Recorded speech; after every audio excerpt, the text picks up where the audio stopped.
Welcome to the podcast where mental health is at the core of what we focus on. We strive to develop people like you to maximize who you are and what you've been called to do by sharing tools and resources for better brain health. And now here's your host, Juan Garcia. Hey, welcome to the channel. Thank you so much for tuning in. This podcast is dedicated to mental health and peak performance, and we are very intentional about giving you the information and encouraging you to mind yours, which means to mind your mental health. Mind being the common denominator of the focus, which is our mental toughness. And in this series, we have been covering the topic of cognitive distortions. And this is the third episode of this series. First episode, we kind of laid the foundational work of what it is to think about these thought patterns that are identified as irrational thoughts or cognitive distortions. And our second episode, we focused on specific cognitive distortions that we can identify. And now I want to kind of wrap it up and give you some tools as to how we go about not only identifying them, but now trying to work through and navigate through these thoughts that are negative in nature. We talked about the term ANTS, which is an acronym that Dr. Daniel Amen uses. He's a psychiatrist, and the training that I received for brain health is from his Amen University, which is an acronym that stands for automatic negative thoughts. And basically, cognitive distortions become so second nature to us that they're automatic and they're obviously negative in nature. And so we want to try to identify where they're coming from. Why are they still there? Why are they still residing in our brains and in our minds? And how much do they affect us? And once we do that, now we want to start to navigate. Let's get through this and let's try to replace these thoughts with absolute truths. And so in this episode, I want to focus on some of the tools that I use with my clients and helping them through cognitive behavioral therapy to deal with these cognitive distortions and irrational type of thinking. It is important to note that when we get into a negative thought pattern, that really brings us down. It can cause depression, it can cause anxiety, and obviously the biggest difference is the extremes, because depression really focuses on the past or the things that we have no control over as far as changing. So it happened, it made us feel some type of way, and we're holding on to that. That's where depression really settles in, and it creates this sense of not being motivated to do what we are supposed to do and we know we're supposed to do. And it just brings us down. Now, anxiety on the other side of the spectrum, it just produces this sense of worry, and so much energy goes towards the uncontrollables that have not occurred or may not even ever occur. And our thought patterns drive both of these medical health issues that we deal with on a day-to-day basis. So even if you're not dealing with depression, you may be dealing with some anxiousness or anxiety, you can relate. If you're not dealing with anxiety, but you feel down and you feel some sense of lack of energy or motivation, then you're probably dealing with depression. And a lot of people may not admit to some of these things, but when we sit down and we kind of navigate that, it's actually what it is. And when you have a name for something, it kind of helps you be empowered to now know how to deal with it. And a lot of that has to do with some of these thought patterns that have to do with cognitive distortions or irrational thinking. So there are a few things that I use when it comes to cognitive behavioral therapy, which is to focus on thought patterns, emotional intelligence, and behavior. That is the cycle that we should have in mind when we are talking about cognitive behavioral therapy. Cognitive or cognition, what we think, and behavior, the output of what we're thinking. And the filter in the middle is our emotional awareness of self and of others. and that is the cycle. And once we identify the cycle being important or being interrupted, that's when we can pinpoint where things are possibly going wrong and how we can make those adjustments. And one of the tools that I use when it comes to these cognitive distortions is what I call, or what we call in therapy, Socratic questioning. Socratic questioning is actually named after Socrates. One of his students, Plato, would say that that Socrates was the type of philosopher that would force you to think about what you think about, and to really ask questions so that when you come to a determination as to why you feel or why you believe what you believe, at least you have thought it through and have asked yourself these very important questions along the way. And this helps you with developing critical thinking. Part of the jams that we kind of fall into and the difficulties that we struggle with are related to our lack of critically thinking. Let's say, for example, we are in a relationship that has become toxic. Well, once we're in that relationship, we can second guess our decision making. We can try to ask ourselves, how did I end up in this relationship, or what am I still doing in this relationship? And those are valid questions, but it also tries to validate that there's nothing wrong with you, that you're a victim, etc. So the critical thinking part of our decision making is almost like justified or even removed from the equation because we think we're being victims of being in this relationship. Now, part of that may be true. It may be true that someone took advantage of us, or someone was acting a certain way and all of a sudden their true colors came out, and I have seen many cases like that. There are instances, however, that the decision making has to do with sometimes us not critically thinking things through, not going into that part of our brain that has to process and ask certain questions. Therefore, we get emotionally driven. We fall in love. We are enamored by the deeds that are done for us or to us. And we're promised all these things by individuals, and we kind of fall for that, if you will. And this is not a judgment. This is just trying to identify what we're processing here. So regardless of the scenario that led for us to be in that example that I'm giving you as far as a toxic relationship, we have to come to the place where we start to ask the right questions, or Socratic questioning, so that we can know how to come out of the situation in a healthy way. So, and that's just one example. Now, I want to share with you at least 6 popular questions or strategies, more than questions, they're strategies of this Socratic questioning aspect, and how that can help us navigate some of these cognitive distortions as we move along to mental health. And the first one is clarifying thinking and understanding. So we want to ask questions that will help us to clarify our thinking and to understanding what we're thinking. And those questions can look something like, can you give me an example? When we're having these cognitive distortions and we're believing something that's negative, we have to be willing to ask ourselves, can we give an example? Could you explain further? Are you saying, etc.?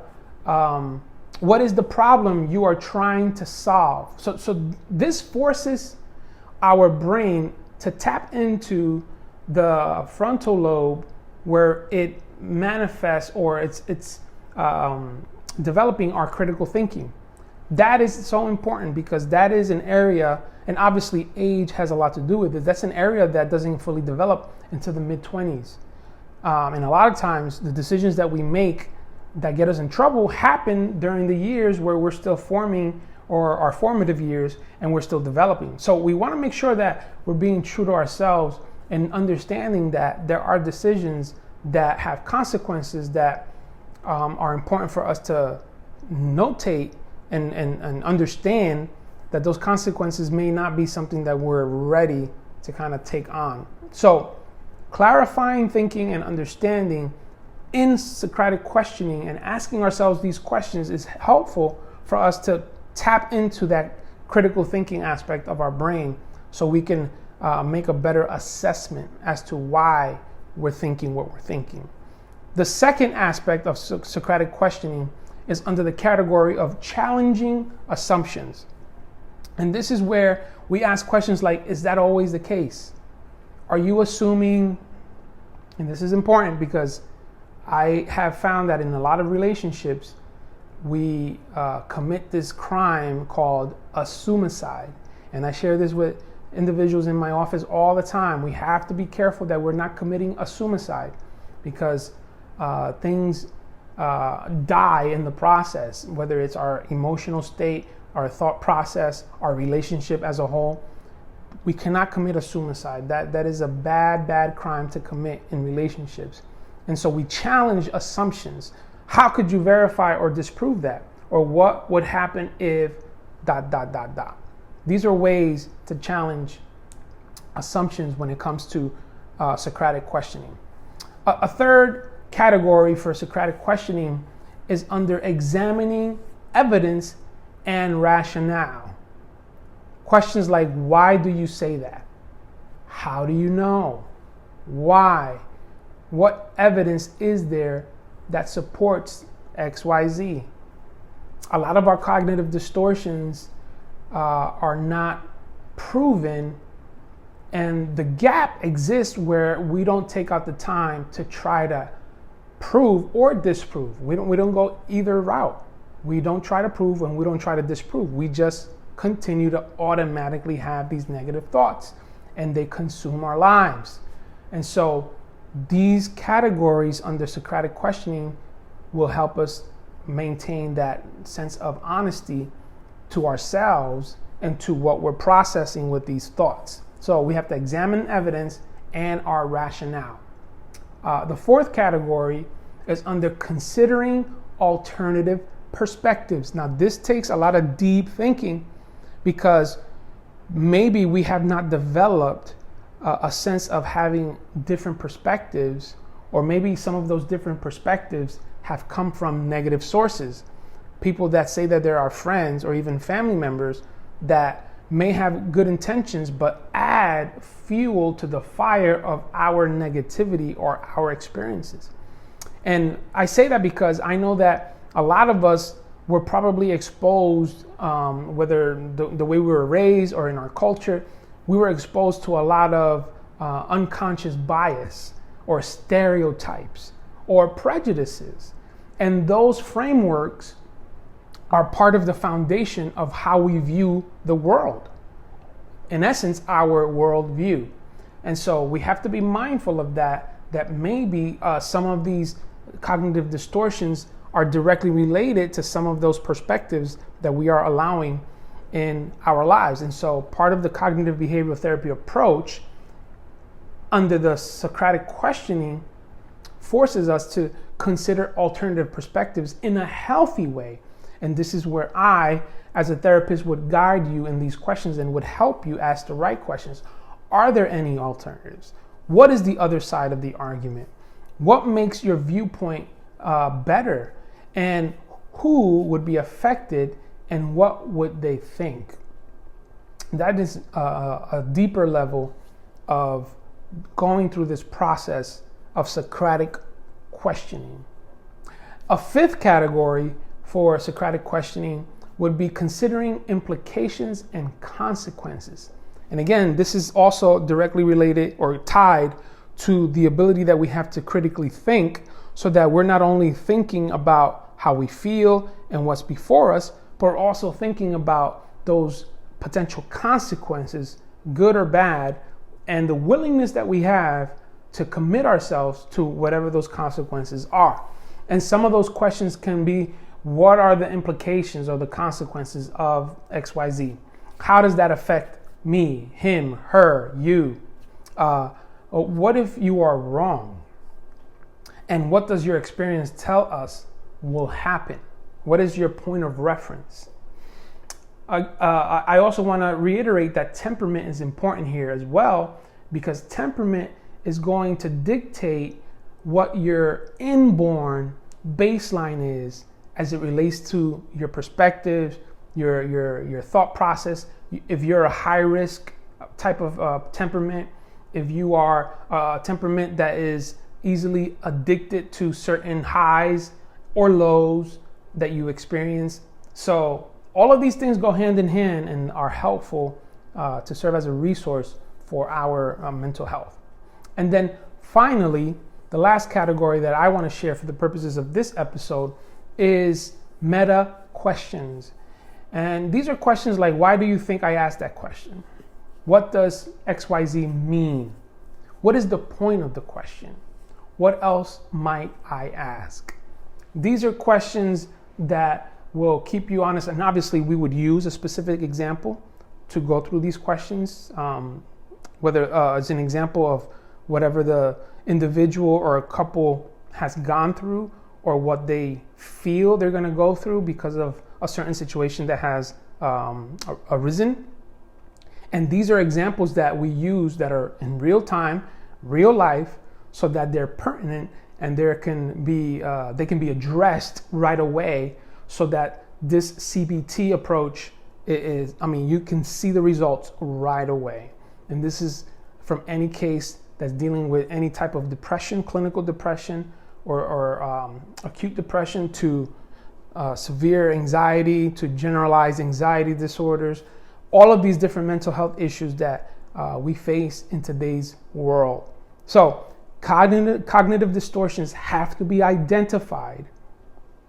We have to realize the power that they have, and we have to be willing to put them through trial, almost like a courtroom, and you picture your thoughts on trial, and you have to find sufficient evidence to prove that this thought pattern is true. It's guilty. It merits a guilty plea or a guilty finding, and then the verdict would be whatever the consequence of that is. But if you don't find any sufficient evidence to support that this thought pattern or thought process is actually true, then you have to be willing to acquit that thought process and throw it out. And now you have to replace it with truth. It is very important to not just leave it hanging where you identify the irrational thinking or the cognitive distortion, and you put all these things into place where you put it through trial, you do the Socratic questioning, and you identify what it is, and you say, wait a minute, there's no proof that this thought is actually correct or factual. Let me throw it away. You can't just leave it there. Now you have to replace it with truth. Now, as a follower of Jesus, my truth is the plan of salvation, God the Creator, God the Father, who gave us the Son Jesus Christ to die in my place for my sins and to redeem me, to restore me, to give me everything that He has in store for me according to His riches and glory, right? And that becomes my absolute truth, where now anything that tries to come into my thought process as an irrational thought or as a cognitive distortion has to fight against that absolute truth that has already been enthroned in my life. The opposite would be harder, right? Which is identifying the cognitive distortion, going through the process, and then replacing your truth. That's the hard work, but once you do that work and you establish absolute truth, now anything that tries to come in has to recognize what's already enthroned in your heart and in your mind. And it becomes easier to say, nope, that truth does not match. That's a relative truth to someone else, but it's not truth for me.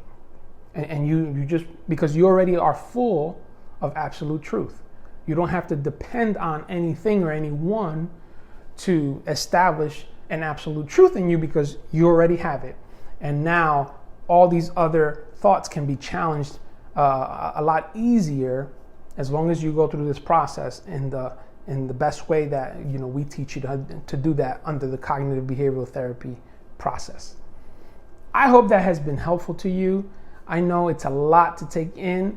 Feel free to stop, to rewind, to go back and take notes as needed. This information is up because I want to help you and I want to make sure that you have the resources that you need. Obviously, we can go deeper and dig a little further. Always feel free to reach out with any questions. Write some comments down below. I always look into those, and we will definitely make sure that you are receiving the resources that are needed. Right? So that's it for today.